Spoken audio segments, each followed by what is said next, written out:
ಎಲ್ರಿಗೂ ನಮಸ್ಕಾರ. ನನ್ನ ಹೆಸರು ಮಹೇಶ್ ಕೆ ಅಂತ ಹೇಳಿ, ಕನ್ನಡ ಸಹಾಯಕ ಪ್ರಾಧ್ಯಾಪಕನಾಗಿ ಮಹಿಳಾ ಸರ್ಕಾರಿ ಪ್ರಥಮ ದರ್ಜೆ ಕಾಲೇಜು ಹಾಸನ ಇಲ್ಲಿ ಕರ್ತವ್ಯವನ್ನು ನಿರ್ವಹಿಸ್ತಾ ಇದ್ದೇನೆ.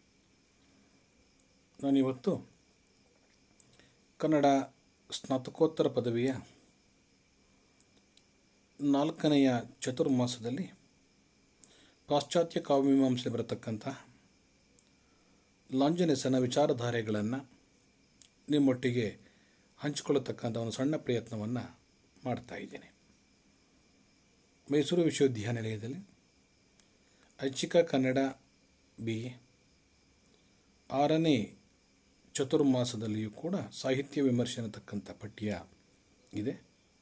ಅದರಲ್ಲಿಯೂ ಕೂಡ ಲಾಂಜನೆಸನ ವಿಚಾರಧಾರೆಗಳು ಇರುವುದನ್ನು ನಾವು ಗಮನಿಸಬಹುದು.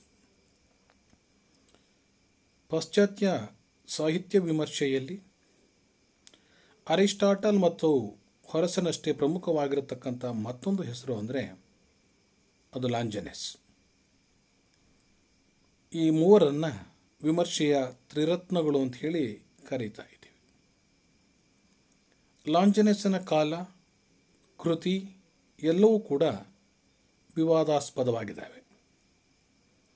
ಇವರ ಹೆಸರಿನಿರತಕ್ಕಂಥ ಕೃತಿ ಪೆರಿಹುಪ್ಪಾಸ್. ಈ ಕೃತಿ 19ನೇ ಶತಮಾನದವರೆಗೆ ಅಜ್ಞಾತವಾಗಿತ್ತು. 1554ರಲ್ಲಿ ಇದು ಮೊದಲು ಪ್ರಕಟವಾಗ್ತದೆ. ಇದನ್ನು ಬರೆದವನು ಪ್ಲೋಟಿನ್ಸನ್ ಸ್ನೇಹಿತನು, ಅಥೆನ್ಸಿನಲ್ಲಿ ಫಾರ್ಫೆರೆಯ ಗುರುವು ರಾಣಿ ಜಿನೋಬಿಯಳ ಮಂತ್ರಿಯೂ ಆಗಿದ್ದ ಲಾಂಜನೆಸ್ ಎಂಬವನು ಅನ್ನತಕ್ಕಂಥ ನಿರ್ಧಾರಕ್ಕೆ ಬಂದಿದ್ದಾರೆ. ಆಗ ಈತನ ಕಾಲ ಕ್ರಿಸ್ತಶಕ 3ನೇ ಶತಮಾನವಾಗುತ್ತದೆ. ಆದರೆ 1ನೇ ಶತಮಾನದಲ್ಲಿ ರೋಮ್ನಲ್ಲಿದ್ದಂಥ ಲಾಂಜನೆಸ್ ಎನ್ನುವನು ಇದನ್ನು ಬರೆದಿರಬೇಕು ಅನ್ನತಕ್ಕಂಥ ಅಭಿಪ್ರಾಯವೂ ಇದೆ. 16ನೇ ಶತಮಾನದಿಂದ ಈಚೆಗೆ ಇದರ ಪ್ರಭಾವ ಕ್ರಮೇಣವಾಗಿ ಬೆಳೆಯುತ್ತಾ ಬಂದಿರುವುದನ್ನು ನಾವು ಗುರುತಿಸಬಹುದಾಗಿದೆ. ಆನ್ ದಿ ಸಬ್ಲೈಮ್ ಮತ್ತು ಭವ್ಯತೆಯ ಬಗ್ಗೆ ಕಾವ್ಯಮೀಮಾಂಸೆಯ ಕ್ಷೇತ್ರದಲ್ಲಿ ಅನೇಕವಾಗಿರತಕ್ಕಂಥ ಕುತೂಹಲಗಳು ಇದ್ದಾವೆ. ಮೊದಲನೇದಾಗಿ ಏನಪ್ಪ ಇದರ ಕುತೂಹಲ ಅಂದರೆ, ಇದು ನೇರವಾಗಿ ಸಾಹಿತ್ಯದ ಬಗ್ಗೆ ಅಥವಾ ಕಾವ್ಯ ಮೀಮಾಂಸೆಯ ಬಗ್ಗೆ ಬರೆದಂಥ ಕೃತಿ ಅಲ್ಲ. ಇದು ಮೊದಲನೇ ಕುತೂಹಲ. ಹಾಗಾದರೆ ಇದು ಯಾವುದನ್ನು ಕುರಿತು ಬರೆದಿತ್ತಪ್ಪ ಅಂದರೆ, ಪ್ರಾಚೀನ ಗ್ರೀಕ್ ರೋಮನ್ ಸಮಾಜಗಳಲ್ಲಿ ಒಂದು ಶಾಸ್ತ್ರವಾಗಿ ವ್ಯಾಪಕವಾಗಿ ಬೆಳೆದಿದ್ದಂಥ ಭಾಷಣ ಕಲೆಯ ಬಗ್ಗೆ ಈ ಕೃತಿಯೊಳಗಿರತಕ್ಕಂಥ ವಿಚಾರಗಳು ಚರ್ಚಿತವಾಗಿದ್ದಾವೆ. ಉತ್ತಮ ವಾಗ್ಮಿಯ ಭಾಷಣ ಶೈಲಿಯ ಬಗ್ಗೆ ಈ ಕೃತಿಯಲ್ಲಿ ಹೆಚ್ಚು ಒತ್ತು ನೀಡಿರತಕ್ಕಂಥದ್ದನ್ನು ನಾವು ಗಮನಿಸಬಹುದಾಗಿದೆ. ಹಾಗಾದರೆ ಭಾರತೀಯ ಕಾವ್ಯಮೀಮಾಂಸೆಯ ಹಿನ್ನೆಲೆ ಅಥವಾ ಪಾಶ್ಚಾತ್ಯ ಕಾವ್ಯಮೀಮಾಂಸೆಯ ಹಿನ್ನೆಲೆಯಲ್ಲಿ ಭಾಷಾ ಶೈಲಿಯ ಬಗ್ಗೆಯೂ ಕೂಡ ಪ್ರಸ್ತಾಪವನ್ನು ಮಾಡಿರ್ತಕ್ಕಂಥದ್ದನ್ನು ನಾವು ಗಮನಿಸ್ತಾ ಹೋಗ್ತೀವಿ. ವಾಗ್ಮಿಗಳು ಮತ್ತು ಸಾಹಿತಿಗಳು ಭಾಷೆಯನ್ನು ಬಳಸೋದ್ರಿಂದ ಆನುಷಂಗಿಕವಾಗಿ ಶ್ರೇಷ್ಠ ಸಾಹಿತ್ಯ ಸ್ವರೂಪ ಮತ್ತು ಲಕ್ಷಣಗಳನ್ನು ಕುರಿತು ಈ ಕೃತಿ ಅರ್ಥಪೂರ್ಣವಾದ ಒಳನೋಟಗಳನ್ನು ಕಟ್ಟಿಕೊಡುತ್ತದೆ. ಈ ಹಿನ್ನೆಲೆಯಲ್ಲಿ ಇದು ಕುತೂಹಲಕಾರಿಯಾಗಿರತಕ್ಕಂಥದ್ದು. ಇನ್ನು ಎರಡನೆಯದಾಗಿ, ಈ ಕೃತಿಯ ಕರ್ತೃ, ಕಾಲ, ದೇಶಗಳ ಬಗ್ಗೆ ಏನು ಕೂಡ ನಮಗೆ ಲಭ್ಯವಾಗಿಲ್ಲ, ಅಥವಾ ಗೊತ್ತಿರತಕ್ಕಂಥ ಅಲ್ಪ ಸ್ವಲ್ಪ ವಿಚಾರಗಳೆಲ್ಲವೂ ಕೂಡ ಚರ್ಚಾಸ್ಪದವೇ. ಈ ಕೃತಿಯ ಅತ್ಯಂತ ಹಳೆಯ ಹಸ್ತಪ್ರತಿ ಅಂದರೆ 10ನೇ ಶತಮಾನದ್ದು. ಇದು ಕೂಡ ಅಪೂರ್ಣವಾಗಿರತಕ್ಕಂಥದ್ದನ್ನು ನಾವು ಗಮನಿಸಬಹುದು. ಈ ಹಸ್ತಪ್ರತಿಯಲ್ಲಿ ಲೇಖಕನ ಹೆಸರನ್ನು ಡಯೋನಿಸಿಯಸ್ ಲಾಂಜನೆಸ್ ಅಂತ ಕೊಟ್ಟಿದ್ದರೂ ಕೂಡ ವಿದ್ವಾಂಸರು ಯಾರೂ ಕೂಡ ಈ ಹೆಸರನ್ನು ಒಪ್ಪಲಿಕ್ಕೆ ಸಿದ್ಧರಿಲ್ಲ. 1989ರಲ್ಲಿ ಡೇವಿಡ್ ರಿಕ್ಟರ್ ಅನ್ನತಕ್ಕಂಥ ವಿದ್ವಾಂಸನ ಅಭಿಪ್ರಾಯವನ್ನು ನಾವು ಗಮನಿಸೋದಾದರೆ ಅಥವಾ ಉಲ್ಲೇಖಿಸೋದಾದರೆ, ಲಾಂಚನೆಸ್ ಎಂಬುವನು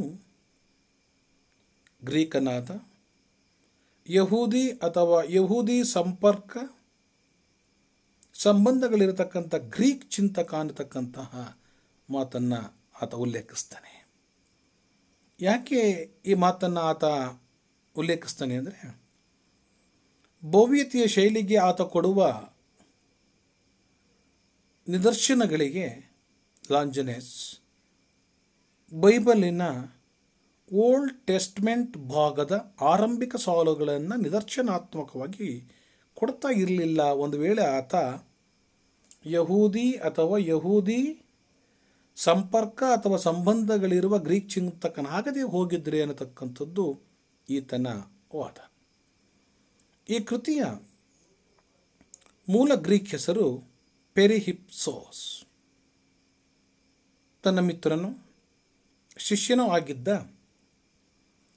ಟೆರೆನಿಯಸ್ ಎಂಬುವನ ಸಲಹೆಯಂತೆ ಸಿಸಿಲಿಯಸ್ ಎಂಬಾತನ ವಿಚಾರಗಳನ್ನು ಖಂಡಿಸಲು ಈ ಪ್ರಬಂಧಗಳನ್ನು ರಚಿಸಿದೆ ಎಂದು ಲಾಂಜನೀಸ್ ಪ್ರಾರಂಭದಲ್ಲಿಯೇ ಪ್ರಸ್ತಾಪವನ್ನು ಮಾಡುತ್ತಾನೆ. ಆದರೆ ಈ ಟೆರೆನಿಯಸ್ ಯಾರು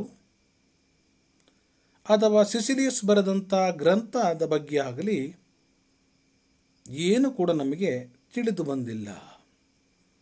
ಈ ಎಲ್ಲ ನಿಟ್ಟಿನಲ್ಲಿ ಈ ಕೃತಿ ಅನೇಕ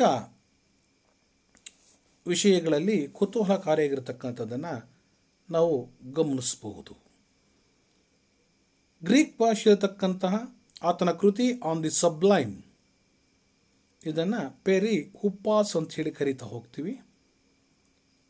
ಇದನ್ನು ಆನ್ ದಿ ಸಬ್ಲೈಮ್ ಅಂತ ಹೇಳಿ ಇಂಗ್ಲಿಷ್ ಭಾಷೆಗೆ ಭಾಷಾಂತರಿಸಲಾಗಿದೆ. ಮೊದಲು ಇದನ್ನು ಆಫ್ ದ ಹೈಟ್ ಆಫ್ ಎಲೋಕೆನ್ಸ್ ಅಂತ ಹೇಳಿ ಕರೀತಾ ಇತ್ತು. ಆದರೆ ಈಗ ಇದನ್ನು ಆನ್ ದಿ ಸಬ್ಲೈಮ್ ಅಂತ ಹೇಳಿ ಇದನ್ನು ದಾಖಲಿಸ್ತಾ ಇದ್ದೀವಿ. ಆನ್ ದಿ ಸಬ್ಲೈಮ್ ಅಂತ ಹೇಳಿ ಇದನ್ನು ದಾಖಲು ಮಾಡತಕ್ಕಂಥ ಕೆಲಸವನ್ನು ಮಾಡ್ತಾ ಇದ್ದೀವಿ. ಇದು ಸಂಪೂರ್ಣವಾಗಿ ಸಮಂಜಸವಲ್ಲದಿದ್ದರೂ ಕೂಡ ನಾವಿವತ್ತು ಇದನ್ನು ಒಪ್ಪಿಕೊಳ್ಳಲಾಗಿದೆ. ಏಕೆಂದರೆ ಮಹತ್ತರವಾಗಿ ಪರಿಣಮಿಸಿದ ಉತ್ಕರ್ಷದ ಅನುಭವ ಅಷ್ಟೇ ಅಲ್ಲದೆ ಉಜ್ವಲವಾದ ಭಾಷೆಯಲ್ಲಿ ಹೇಳುವುದನ್ನು ಇದು ಸೂಚಿಸುತ್ತದೆ. ಮುಖ್ಯವಾಗಿ ಅನುಭವ ಮತ್ತು ಅಭಿವ್ಯಕ್ತಿಯ ಉತ್ಕರ್ಷತೆಗಳು ಇಲ್ಲಿ ಚರ್ಚಿತವಾಗಿರತಕ್ಕಂಥದ್ದನ್ನು ನಾವು ಗಮನಿಸಬಹುದಾಗಿದೆ. ಈತನ ಬಹುಮುಖಿಯಾಗಿರತಕ್ಕಂಥ ಅಧ್ಯಯನದ ಚಿಂತನೆ ಏಕಪ್ರಕಾರವಾಗಿರತಕ್ಕಂತಹ ಅದಮ್ಯವಾಗಿರತಕ್ಕಂಥ ಉತ್ಸಾಹ ಕೃತಿಯ ಉದ್ದಕ್ಕೂ ಕಂಡುಬರುವುದನ್ನು ನಾವು ಗಮನಿಸಬಹುದಾಗಿದೆ. ಭಾಷೆಯ ಉತ್ಕರ್ಷತೆ ಗದ್ಯ ಮತ್ತು ಪದ್ಯಗಳೆರಡರಲ್ಲಿಯೂ ಮೂಡಿ ಬರಬಹುದೆಂಬುದನ್ನು ಪ್ರಾರಂಭದಲ್ಲಿಯೇ ಸ್ಪಷ್ಟಪಡಿಸಿದ್ದಾನೆ. ಅಂದರೆ ಭಾರತೀಯ ಸಾಹಿತ್ಯ ಪರಂಪರೆಯ ಒಳಗಡೆ ಪದ್ಯಕ್ಕೆ ನೀಡಬಹುದಾಗಿರತಕ್ಕಂಥ ಪ್ರಾಮುಖ್ಯತೆಯನ್ನು ಗದ್ಯಕ್ಕೆ ಹೊಸಗನ್ನಡ ಸಾಹಿತ್ಯದ ಆರಂಭದ ಕಾಲಘಟ್ಟದವರೆಗೂ ನೀಡಿದಂಥ ಉದಾಹರಣೆಗಳು ಇಲ್ಲ. ಒಂದು ರೀತಿಯಲ್ಲಿ ಗದ್ಯ ಭಾರತೀಯ ಕಾವ್ಯಮೀಮಾಂಸೆಯಲ್ಲಿ ಚರ್ಚಿಸೋದಾದರೆ ಶೋಷಣೆಗೆ ಒಳಗಾಗಿರ್ತಕ್ಕಂಥದ್ದನ್ನು ನಾವು ಗುರುತಿಸಬಹುದಾಗಿದೆ. ಯಾಕೆ ಈ ಮಾತನ್ನು ನಾನು ಉಲ್ಲೇಖಿಸ್ತಾ ಇದ್ದೀನಿ ಅಂದರೆ, ಕನ್ನಡದ ಆದಿಕವಿಯಾಗಿರತಕ್ಕಂಥ ಪಂಪನ ವಿಕ್ರಮಾರ್ಜುನ ವಿಜಯದಲ್ಲಿ ಗದ್ಯ ಮತ್ತು ಪದ್ಯಗಳ ಎರಡರನ್ನು ಕೂಡ ಸಮ್ಮಿಶ್ರಣಗೊಂಡಿರತಕ್ಕಂಥ ಒಂದು ಕಾವ್ಯ. ಆದರೆ ನಾವು ಪಂಪನನ್ನು ಉಲ್ಲೇಖಿಸುವಾಗಲಿ ಪಂಪನ ವಿಚಾರಧಾರೆಗಳನ್ನು ಮತ್ತೊಂದು ಕಡೆ ದೃಷ್ಟಾಂತವಾಗಿ ಉದಾಹರಣೆಯಾಗಿ ಕೊಡುವಂಥ ಸಂದರ್ಭಗಳಲ್ಲಾಗಲಿ ಗದ್ಯವನ್ನು ಎಲ್ಲಿಯೂ ಕೂಡ ನಾವು ಉಲ್ಲೇಖಿಸೋದಿಲ್ಲ. ಬರೀ ಪದ್ಯವನ್ನು ಮಾತ್ರ ಉಲ್ಲೇಖಿಸ್ತಕ್ಕಂಥ ಕೆಲಸವನ್ನು ಮಾಡ್ತೀವಿ. ಆದರೆ ಗದ್ಯ ಪದ್ಯಗಳೆರಡೂ ಸೇರಿದರೆ ಛಂದಸ್ಸಾಗುತ್ತೆ ಅನ್ನತಕ್ಕಂಥ, ಚಂಪು ಸಾಹಿತ್ಯ ಆಗುತ್ತೆ ಅನ್ನತಕ್ಕಂಥ ಛಂದಸ್ಸಿನ ನಿಯಮವನ್ನು ಕೂಡ ನಾವು ಮರೆತಿದ್ದೀವಿ. ಆದರೆ ಲಾಂಜನಸ್ಸಿನ ಕೃತಿಯ ಒಳಗಡೆ ಭಾಷೆಯ ಉತ್ಕರ್ಷತೆಗೆ ಗದ್ಯ ಮತ್ತು ಪದ್ಯಗಳು ಎರಡೂ ಕೂಡ ಕಾರಣ ಅನ್ನತಕ್ಕಂಥ ಮಾತನ್ನು ಸ್ಪಷ್ಟಪಡಿಸ್ತಾನೆ. ನಾವು ಒಂದು ವಿಚಾರವನ್ನು ಇಲ್ಲಿ ವಿಶದಪಡಿಸ್ಕೊಳ್ಬೇಕಾಗ್ತದೆ. ಏನಪ್ಪ ಆತ ಮೊದಲು ಮಾಡತಕ್ಕಂಥ ಕೆಲಸ ಅಂದರೆ, ಕಾವ್ಯಕ್ಕೂ ಮತ್ತು ಭಾಷಣಕ್ಕೂ ಇರುವ ವ್ಯತ್ಯಾಸವನ್ನು ಮನಗಾಡಿಸಿಕೊಡತಕ್ಕಂಥ ಕೆಲಸವನ್ನು ಮಾಡ್ತಾನೆ. ಕಾವ್ಯಕ್ಕೂ ಮತ್ತು ಭಾಷಣಕ್ಕೂ ಇರಬಹುದಾಗಿರತಕ್ಕಂಥ ವ್ಯತ್ಯಾಸಗಳನ್ನು ಮೊದಲಿಗೆ ಕಟ್ಟಿಕೊಡತಕ್ಕಂಥ ಪ್ರಯತ್ನವನ್ನು ಮಾಡ್ತಾನೆ. ಕಾವ್ಯದಲ್ಲಿ ಉಜ್ವಲವಾಗಿರತಕ್ಕಂಥ ಭಾಷೆ, ವಿಷಯಗಳನ್ನು ನಿರೂಪಣೆ ಮಾಡುವುದರಷ್ಟರಲ್ಲಿಯೇ ಅದು ಪರ್ಯಾವಸಾನವನ್ನು ಗೊಳ್ಳೋದಿಲ್ಲ. ಹಾಗಾದರೆ ಅದು ಎಲ್ಲಿ ಪರ್ಯಾವಸಾನಗೊಳ್ಳುತ್ತೆ ಅಂದರೆ, ಕವಿಯ ಎಲ್ಲ ಅನುಭವಗಳನ್ನು ಅನ್ಯ ಹೃದಯ ಅಂದರೆ ಸಹೃದಯ ಅಥವಾ ಲಾಕ್ಷಣಿಕನ ಹೃದಯದಲ್ಲಿ ವೇದ್ಯವಾಗುವಂತೆ ಮಾಡುತ್ತದೆ ಅನ್ನತಕ್ಕಂಥ ಸಂದರ್ಭದಲ್ಲಿ ಭಾಷೆಯ ಉತ್ಕರ್ಷತೆ, ಶ್ರೇಷ್ಠತೆ, ಭವ್ಯತೆ ಇರುವಂಥದ್ದೆಲ್ಲಪ್ಪ ಅಂದರೆ ಕವಿಯಿಂದ ಆರಂಭವಾಗಿ ಸಹೃದಯನ ಹೃದಯದಲ್ಲಿ ಪರಿಸಮಾಪ್ತಿಯನ್ನು ಹೊಂದಿದಾಗ ಅದು ಭಾಷೆ ಉತ್ಕರ್ಷತೆಯನ್ನು, ಉಜ್ವಲತೆಯನ್ನು ಪಡೆದುಕೊಳ್ಳುತ್ತದೆ. ಕಾವ್ಯದಲ್ಲಿಯ ಭಾಷೆ ಈ ಉತ್ಕರ್ಷತೆಯನ್ನು ಅಥವಾ ಔಜಲ್ಯವನ್ನು, ಔನ್ನತ್ಯವನ್ನು ಹೇಗೆ ಪಡೆಯುತ್ತದೆ ಅನ್ನೋದಕ್ಕೆ ಈತನ ವಿವೇಚನೆಯ ದೀರ್ಘ ಪ್ರಬಂಧಗಳು ನಮಗೆ ಅನೇಕ ಹೊಸ ವಿಚಾರಗಳನ್ನು ಕಟ್ಟಿಕೊಡ್ತವೆ. ನಾವು ಲಾಂಜನಸ್ಸಿನ ಆನ್ ದಿ ಸಬ್ಲೈಮ್ ಅನ್ನತಕ್ಕಂಥ ಕೃತಿಯನ್ನು 5 ಭಾಗಗಳನ್ನಾಗಿ ನೋಡ್ತಾ ಇದ್ದೀವಿ.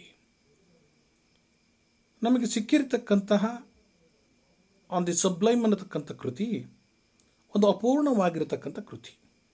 ಇದರಲ್ಲಿ ಒಟ್ಟು 44 ಅಧ್ಯಾಯಗಳಿರತಕ್ಕಂಥದ್ದನ್ನು ಗಮನಿಸ್ತೀವಿ. 44 ಅಧ್ಯಾಯಗಳು ಅಂದ ತಕ್ಷಣ ಅವೇನು ಬೃಹದಾಕಾರವಾಗಿರತಕ್ಕಂತಹ ಗ್ರಂಥವಾಗಲಿ ಅಧ್ಯಾಯವಾಗಲಿ ಅಲ್ಲ.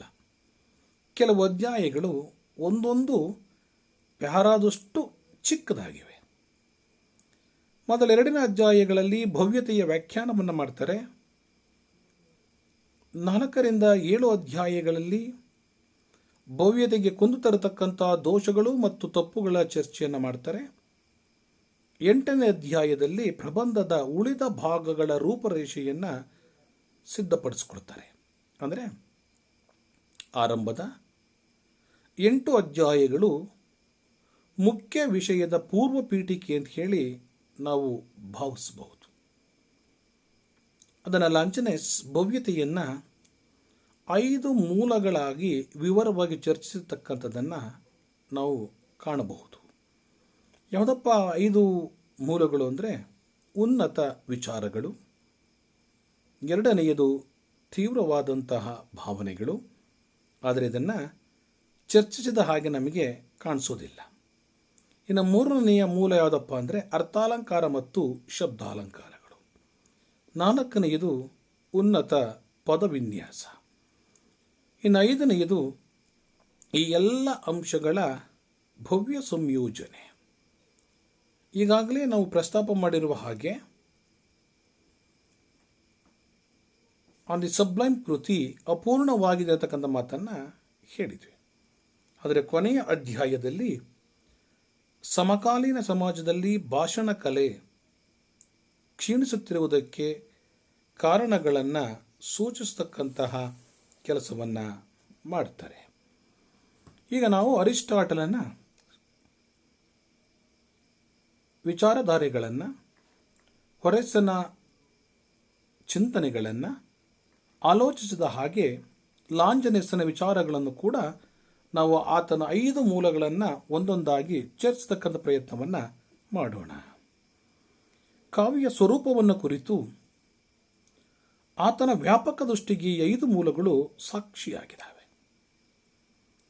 ಕಾವ್ಯಮೀಮಾಂಸೆಯ ಎಲ್ಲ ಅಂಶಗಳನ್ನು ಇವು ಒಳಗೊಳ್ಳುತ್ತವೆ. ಇವುಗಳಲ್ಲಿ ಮೊದಲನೆಯದು ಉದಾತ್ತ ಭಾವನೆಗಳು.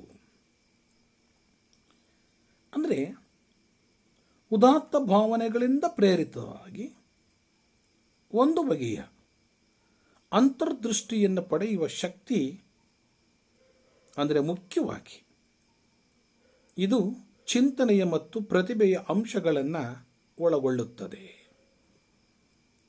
ಯಾವುದೇ ಒಂದು ಕೃತಿ ರಚನೆ ಆಗಬೇಕು ಅನ್ನೋದಾದರೆ ಪ್ರತಿಭೆ ಇರಬೇಕು. ಆದರೆ ಪ್ರತಿಭೆ ಒಂದರಿಂದ ಅದನ್ನು ಕಟ್ಟಿಕೊಡಲಿಕ್ಕೆ, ಪರಿಪೂರ್ಣವಾಗಿ ಬಹುಮುಖಿ ಆಯಾಮದಲ್ಲಿ ಕಟ್ಟಿಕೊಡಲಿಕ್ಕೆ ಸಾಧ್ಯ ಇಲ್ಲ. ಅನೇಕ ಚಿಂತನೆಗಳ ಮೂಲಕ, ಬಹುಮುಖಿ ಚಿಂತನೆಗಳ ಮೂಲಕ ವಿಮರ್ಶೆಯನ್ನು ಕಟ್ಟಿಕೊಡತಕ್ಕಂಥ ಕೆಲಸ ಆಗಬೇಕಾಗ್ತದೆ. ಇನ್ನು ಮತ್ತೊಂದು ಎರಡನೆಯ ಅಂಶ ಇದಕ್ಕೆ ಪೂರಕವಾಗಿರತಕ್ಕಂಥದ್ದು ಏನಪ್ಪ ಅಂದರೆ, ವಿವಿಧ ಅನುಭವಗಳ ಚಿಂತನೆಯಿಂದ ಶ್ರೀಮಂತವಾದ ಕವಿ ತನ್ನ ಪ್ರತಿಭಾಶಕ್ತಿಯಿಂದ ಅಥವಾ ಯಾವುದೋ ಒಂದು ಮುಹೂರ್ತದಲ್ಲಿ ಸ್ಫೂರ್ತಿಯ ರಸಾವೇಶವನ್ನು ಪಡೆಯುತ್ತಾನೆ. ಅಂದರೆ ಕಾವ್ಯ ಕೇವಲ ಭಾವನೆಗಳ ಉದ್ರೇಕವಲ್ಲ, ಅದು ನಮ್ಮ ಪರಿಭಾಷೆಯಲ್ಲಿ ರಸಾವೇಶ ಮತ್ತು ಭಾವಾವೇಶವಲ್ಲ. ಕಾವ್ಯದ ಉಗಮಕ್ಕೆ ಅಗತ್ಯವಾಗಿರತಕ್ಕಂಥ ಅಂಶಗಳಲ್ಲಿ ಈ ಎರಡನ್ನು ಲಾಂಜನೆಸ್ ಮೊದಲು ಹೇಳಿರತಕ್ಕಂಥದ್ದನ್ನು ನಾವು ಅರ್ಥ ಮಾಡಿಕೊಳ್ಬೇಕಾಗ್ತದೆ. ಈ ಎರಡನ್ನು ನಾವು ನಿರೀಕ್ಷಿಸಿದಷ್ಟು ದೀರ್ಘವಾಗಿ ಆತ ವಿವೇಚನೆ ಮಾಡಿದ ಹಾಗೆ ಕಾಣಿಸೋಲ್ಲ, ಅಥವಾ ನಮಗೆ ಅಪೂರ್ಣವಾಗಿರತಕ್ಕಂಥ ಕೃತಿ ಇದು ಆಗಿರೋದ್ರಿಂದ ಆತ ದೀರ್ಘವಾಗಿ ವಿವೇಚನೆ ಮಾಡಿರ್ತಕ್ಕಂಥ ಭಾಗವೂ ಕೂಡ ಕಾಣೆಯಾಗಿರಬಹುದೇನು. ಅಂದರೆ ಈ ಎರಡು ಅಂಶಗಳು, ಪ್ರತಿಭೆ ಮತ್ತು ಬಹುಮುಖಿ ಚಿಂತನೆ ಇರತಕ್ಕಂಥ ಎರಡು ಅಂಶಗಳು ಕವಿಯ ಮನೋವ್ಯಾಪಾರವನ್ನು, ಕಾವ್ಯದ ಉಗಮವನ್ನು ಮತ್ತು ಕವಿಯ ಮನೋವ್ಯಾಪಾರದಲ್ಲಿನ ವಕ್ರತೆಯನ್ನು ಸೂಚಿಸುತ್ತವೆ. ಈತನ ಹೇಳಿಕೆಯನ್ನು ಗಮನಿಸೋದಾದರೆ, ಭಾರತೀಯ ಕಾವ್ಯಮೀಮಾಂಸೆಯ ಕುಂತಕನ ವಕ್ರೋಕ್ತಿ ಕಾವ್ಯದಲ್ಲಿರಬಹುದಾದ ವಕ್ರತೆ ನಮ್ಮ ನೆನಪಿಗೆ ಬರುವಂಥದ್ದು ಸಹಜ. ಲಾಂಜನೆಸ್ ಕೂಡ ಕಾವ್ಯದ ಸೃಷ್ಟಿಯಲ್ಲಿ ಕವಿಯ ಮನೋವ್ಯಾಪಾರದ ಮೂಲ ಅಂಶವನ್ನು ಗುರುತಿಸುವುದನ್ನು ನಾವು ಕಾಣ್ತೀವಿ. ಹೇಳಬೇಕಾದ ವಿಚಾರ ಸ್ವರೂಪದಿಂದ ಉಕ್ತಿಯ ಸ್ವರೂಪ ನಿರ್ಧಾರವಾಗುತ್ತದೆ. ಅಂದರೆ ಉಕ್ತಿಯ ಉದಾತ್ತತೆ ಕವಿಯ ಅಂತರಂಗದ ಉನ್ನತಿಯ ಪ್ರತಿಧ್ವನಿ ಎನ್ನತಕ್ಕಂಥ ಮಾತನ್ನು ಕೂಡ ಪ್ರಸ್ತಾಪವನ್ನು ಮಾಡ್ತಾನೆ. ಅಂತರಂಗದ ಉನ್ನತಿ ಸ್ವಭಾವ ಸಿದ್ಧವಾದುದು ಮತ್ತು ಸತತ ಚಿಂತನೆಯಿಂದ ರೂಢಿಸಿಕೊಳ್ಳಬಹುದಾದದ್ದು. ಹಿಂದಿನ ಹಿರಿಯರಿಂದ ಪ್ರೇರಣೆಯನ್ನು ಪಡೆದರೂ ಅದನ್ನು ಅನುಕರಿಸಬಾರದು. ಅಂದರೆ ಈತ ಭವ್ಯತೆಗೆ ಹೇಳತಕ್ಕಂಥ ವಿಚಾರಗಳು ಹೇಗಪ್ಪ ಅರ್ಥೈಸಿಕೊಳ್ಳೋದು ಅಂದರೆ, ಕವಿಯ ಅಂತರಂಗದ ಉನ್ನತಿಯ ಪ್ರತಿಧ್ವನಿ. ಅಂದರೆ ಅಂತರಂಗದ ಉನ್ನತಿಯ ಸ್ವಭಾವ ಸಿದ್ಧವಾದದ್ದು ಹೇಗೆ ಅಂದರೆ, ಸತತವಾದ ಪರಿಶ್ರಮದಿಂದ, ಚಿಂತನೆಯಿಂದ, ಆಲೋಚನೆಯಿಂದ, ಗ್ರಹಿಕೆಯಿಂದ ಅದನ್ನು ರೂಢಿಸಿಕೊಳ್ಳಬೇಕಾಗಿರತಕ್ಕಂಥದ್ದು. ಹೀಗೆ ಅನೇಕ ಚಿಂತನೆಗಳನ್ನು, ಆಲೋಚನೆಗಳನ್ನು ನಾವು ಗ್ರಹಿಸಿಕೊಳ್ಳಬೇಕಾದ್ರೆ ನಮ್ಮ ಹಿರಿಯರ ಸಾಹಿತ್ಯವನ್ನು ಓದ್ಕೊಳ್ಬೇಕಾಗ್ತದೆ, ಅವರಿಂದ ಪ್ರೇರೇಪಣೆಯನ್ನು ಪಡ್ಕೊಳ್ಬೇಕಾಗ್ತದೆ. ಆದರೆ ಹೀಗೆ ಹಿರಿಯರ ಸಾಹಿತ್ಯವನ್ನು ಓದುವುದರ ಮೂಲಕವಾದ ಪ್ರೇರಣೆಯನ್ನು ಪಡೆದುಕೊಳ್ಳುವಾಗ ಅವರ ಸಾಹಿತ್ಯವನ್ನು ಅನುಕರಿಸಬಾರದು. ಅಂದರೆ ಸ್ವತಂತ್ರ ಸೃಷ್ಟಿಗೆ ಅದು ಕಾರಣವಾಗುವಂತೆ ಇರಬೇಕು ಅನ್ನತಕ್ಕಂಥದ್ದು ಲಾಂಜನೆಸ್ಸನ ಒಂದು ವಾದ. ಈತ ಭವ್ಯತೆಯ ವಿಚಾರವನ್ನು ಹೇಳತಕ್ಕಂಥ ಸಂದರ್ಭದಲ್ಲಿ ಏನು ಭವ್ಯತೆ ಅಂದರೆ, ಲಾಂಜನೆಸ್ ಭವ್ಯತೆಗೆ ಕೊಡತಕ್ಕಂಥ ವ್ಯಾಖ್ಯಾನ ಅತ್ಯಂತ ಸುಪ್ರಸಿದ್ಧವಾಗಿದೆ. ಭವ್ಯತೆ ಭಾಷಣ ಕಲೆ, ತತ್ವಶಾಸ್ತ್ರ ಸೇರಿದಂತೆ ಶ್ರೇಷ್ಠ ಸಾಹಿತ್ಯದ ಪ್ರಧಾನ ಲಕ್ಷಣ ಅಂತೇಳಿ ಅದನ್ನು ಗುರುತಿಸಿಕೊಂಡಿದ್ದಾನೆ. ಹಾಗಾದರೆ ಏನು ಭವ್ಯತೆ ಅಂದರೆ, ಯಾವ ಸಾಹಿತ್ಯದ ಯಾವುದೋ ಒಂದು ಕಲಾಕೃತಿ ಪುನಃ ಪುನಃ ಪರೀಕ್ಷೆಗೊಳಪಟ್ಟು ಯಶಸ್ವಿಯಾಗುತ್ತದೆಯೋ, ಯಾವುದರ ರುಚಿಯನ್ನು ನಿರಾಕರಿಸಲು ಅಸಾಧ್ಯವೋ, ಯಾವುದು ಎಂದೆಂದಿಗೂ ನಮ್ಮ ನೆನಪಿನಲ್ಲಿ ಹಸಿರಾಗಿ ಉಳಿಯುತ್ತದೆಯೋ ಅದು ಮಾತ್ರ ಶ್ರೇಷ್ಠ ಸಾಹಿತ್ಯ ಅಂತೇಳಿ ಗುರುತಿಸ್ತಾರೆ. ಮೊದಲಿಗೆ ಕೃತಿ ಪುನಃ ಪುನಃ ಪರೀಕ್ಷೆಗೆ ಒಳಪಡಬೇಕು. ಪರೀಕ್ಷೆಗೆ ಒಳಪಟ್ಟಾಗಲೆಲ್ಲವೂ ಕೂಡ ಅದು ಯಶಸ್ವಿಯಾಗಬೇಕು. ನಾವು ಯಾವ ಸಾಹಿತ್ಯದ ರುಚಿಯನ್ನು ನಿರಾಕರಣೆ ಮಾಡಲಿಕ್ಕೆ ಸಾಧ್ಯವಾಗುವುದಿಲ್ಲವೋ, ಸದಾ ನಮ್ಮ ನೆನಪಿನಲ್ಲಿ ಚಿರಸ್ಥಾಯಿಯಾಗಿ ಉಳಿದುಕೊಳ್ಳುತ್ತದೆಯೋ ಅಂಥದನ್ನು ಮಾತ್ರ ಶ್ರೇಷ್ಠ ಸಾಹಿತ್ಯ ಅಂತ ಕರೀಲಿಕ್ಕೆ ಸಾಧ್ಯ ಅನ್ನತಕ್ಕಂಥ ಮಾತನ್ನು ಲಾಂಜನೀಸ್ ದಾಖಲು ಮಾಡತಕ್ಕಂಥ ಕೆಲಸವನ್ನು ಮಾಡ್ತಾನೆ. ಅವನೇ ಮುಂದುವರಿಯುತ್ತಾ ಮತ್ತೊಂದು ಉಲ್ಲೇಖವನ್ನು ಮಾಡ್ತಾನೆ. ಯಾವ ಕೃತಿಗಳು ಎಲ್ಲ ಕಾಲದಲ್ಲೂ ಎಲ್ಲರಿಗೂ ಮುದ ನೀಡುತ್ತವೆಯೋ ಅಂತಹ ಕೃತಿಗಳು ಅತಿಶ್ರೇಷ್ಠವೆಂದು ಹೇಳುತ್ತಾನೆ. ಅಂದರೆ ಭಾರತೀಯ ಸಾಹಿತ್ಯ ಪರಂಪರೆಯನ್ನು ನಾವು ಉದಾಹರಣೆಯಾಗಿ ತೆಗೆದುಕೊಂಡ್ರೆ, ಒಂದೊಂದು ಕಾಲಘಟ್ಟದಲ್ಲಿ ಒಂದೊಂದು ಕೃತಿ ನಮಗೆ ಹೆಚ್ಚಿನ ಸಂತೋಷವನ್ನು, ಆನಂದವನ್ನು, ಮೌಲ್ಯವನ್ನು ತಂದುಕೊಡ್ತದೆ. ಆದರೆ ಎಲ್ಲ ಕಾಲದಲ್ಲಿಯೂ ಕೂಡ ಅದು ಸಾರ್ವತ್ರಿಕವಾಗಿ ನಮಗೆ ಸಂತೋಷವನ್ನು ನೀಡಲಿಕ್ಕೆ ಸಾಧ್ಯ ಇಲ್ಲ. ಏಕೆಂದರೆ ಸಾಹಿತ್ಯ ಕೃತಿಯ ರಚನೆ ಆ ಕಾಲಘಟ್ಟದ ಯುಗಮಾನದ ಸಾಮಾಜಿಕ ಸಂದರ್ಭದ ಒತ್ತಡಕ್ಕೆ ಮಣಿದು ರಚನೆಯಾಗಿರ್ತದೆ. ಆದರೆ ಎಲ್ಲ ಕಾಲಘಟ್ಟದಲ್ಲಿಯೂ ಒಂದೇ ರೀತಿಯಾಗಿರತಕ್ಕಂಥ ವಿಚಾರಧಾರೆಗಳು ಇರಲಿಕ್ಕೆ ಸಾಧ್ಯ ಇಲ್ಲ. ಹಾಗಾಗಿ ಆ ಕಾಲಘಟ್ಟದಲ್ಲಿ ಶ್ರೇಷ್ಠವಾಗಿರ್ತಕ್ಕಂಥ ಕೃತಿಗಳು ಇನ್ನೊಂದು ಕಾಲಘಟ್ಟಕ್ಕೆ ಅಷ್ಟು ಶ್ರೇಷ್ಠತೆಯನ್ನು ಪಡೆದುಕೊಳ್ಳಲಿಕ್ಕೆ ಸಾಧ್ಯ ಇಲ್ಲ. ಇಂತಹ ಕೃತಿಗಳನ್ನು ಈತ ಭವ್ಯತೆಯ ಸಾಲಿನಲ್ಲಿ ಸೇರಿಸ್ತಕ್ಕಂಥ ಪ್ರಯತ್ನವನ್ನು ಮಾಡಿಲ್ಲ. ಅಂದರೆ ಈತನ ಪ್ರಕಾರ ಅದು ಶ್ರೇಷ್ಠವಾದ ಕೃತಿ ಯಾವುದಪ್ಪ ಅಂದರೆ, ಎಲ್ಲ ಕಾಲದಲ್ಲಿಯೂ ಕೂಡ ಅದು ಮುದವನ್ನು, ಸಂತೋಷವನ್ನು ನೀಡುವಂತಿದ್ದರೆ ಆ ಕೃತಿಯನ್ನು ನಾವು ಶ್ರೇಷ್ಠ ಅಂತ ಹೇಳಿ ಕರಿತಾ ಹೋಗ್ತೀವಿ. ಅಂತಹ ಕೃತಿ ಭವ್ಯತೆ, ಸತ್ಯ ಸೌಂದರ್ಯಗಳ ಸಂಗಮದಿಂದ ಕೂಡಿ ಬಂದಿರುತ್ತದೆ. ಯಾವ ಕೃತಿ ಸಾರ್ವಕಾಲಿಕವಾಗಿ ಸಂತೋಷವನ್ನು ನೀಡುತ್ತದೆಯೋ ಅದು ಭವ್ಯತೆ, ಸತ್ಯ ಸೌಂದರ್ಯಗಳ ಸಂಗಮದಿಂದ ಕೂಡಿರುತ್ತೆ. ನಾನು ಈಗಾಗಲೇ ಪ್ರಸ್ತಾಪ ಮಾಡಿರುವ ಹಾಗೆ ಕಾವ್ಯಗಳಲ್ಲಿ, ಕಲಾಕೃತಿಯಲ್ಲಿ ಭವ್ಯತೆ, ಸತ್ಯ ಸೌಂದರ್ಯ ಸಂಗಮದಿಂದ ಕೂಡಿರತಕ್ಕಂಥ ಕೃತಿಗಳು ಎಲ್ಲ ಕಾಲದಲ್ಲಿಯೂ ಮನುಷ್ಯನ ಆತ್ಮೋನ್ನತಿಗೆ ಸಾಧನವಾಗುತ್ತವೆ ಅನ್ನತಕ್ಕಂಥ ವಿಚಾರವನ್ನು ಆತ ಹೇಳ್ತಾ ಹೋಗ್ತಾನೆ. ಈ ಭವ್ಯತೆಯ 5 ಮೂಲಗಳನ್ನು ಪ್ರಸ್ತಾಪಿಸುವಾಗ ಈ ಉನ್ನತವಾದ ವಿಚಾರಗಳು ಲಾಂಜನೀಸನ ಅಭಿಪ್ರಾಯದಲ್ಲಿ ಕರ್ತೃವಿನಲ್ಲಿ ಜನ್ಮದತ್ತವಾಗಿರುತ್ತವೆಯೇ ಹೊರತು ಅವುಗಳನ್ನು ಕಷ್ಟಪಟ್ಟು ಆರ್ಜಿಸಲಿಕ್ಕೆ ಸಾಧ್ಯ ಇಲ್ಲ. ಅವು ಜನ್ಮದತ್ತವಾಗಿಯೇ ಬರಬೇಕಾಗ್ತದೆ. ಏಕೆಂದರೆ ಕೃತಿಗೂ ಕರ್ತೃವಿಗೂ ನಿಕಟವಾದ ಸಂಬಂಧವನ್ನು ಗ್ರಹಿಕೆಯಾಗಿಟ್ಟುಕೊಂಡು, ಕೃತಿಗೂ ಮತ್ತು ಕರ್ತೃವಿಗೂ ನಿಕಟವಾಗಿರತಕ್ಕಂಥ ಸಂಬಂಧ ಇದೆ.